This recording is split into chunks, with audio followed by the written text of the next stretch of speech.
With the urgent search for answers in the midair disaster that took 67 lives, the airplane's black boxes have been recovered, and investigators are beginning to piece together what happened. We're going to talk to a member of the NTSB just ahead, but first, our transportation correspondent, Gio Benitez, is in Washington with the latest. Good morning, Gio. Hey, Michael, good morning. Yeah, this is a fast-moving investigation. There are new questions this morning about air traffic control. One person doing the job of two. And, of course, that Black Hawk helicopter, why was it apparently flying at 350 feet instead of under 200, as it's supposed to?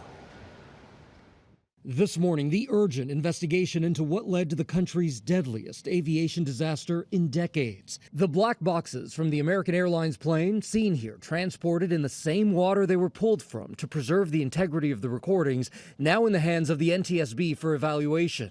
We do have information, we have data, we have substantial amounts of information. We need to verify information. The U.S. Army Black Hawk helicopter collided with an American Airlines regional jet, killing 67 people, no survivors. An early focus for the investigation, the flight path of the helicopter. Preliminary data showing it was flying at about 350 feet when it should have been under 200. As far as altitude, until we get the additional information, we can't validate or basically corroborate any of that until we get more of the electronic data. This club has an aircraft inside precedent separation. One expert says early indications show a tragic sequence of events, suggesting the helicopter pilots were looking at the wrong plane.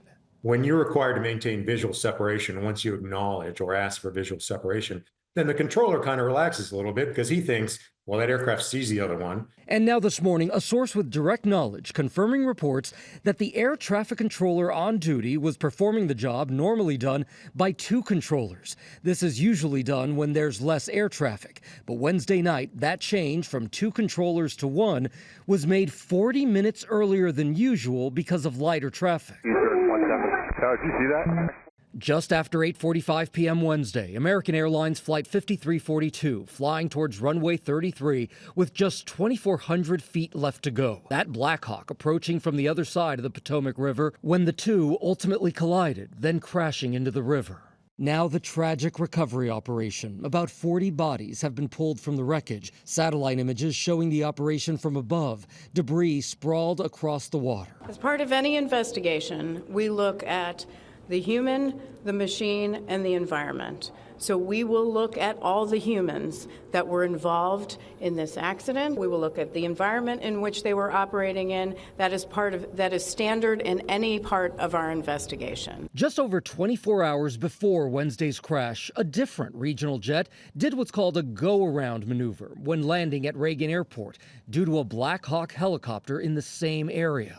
Safety concerns have been increasing in the airspace around Reagan Airport. The airport was designed to accommodate 15 million passengers each year, but now sees more than 25 million a year. Congress voted just last year to add more flights.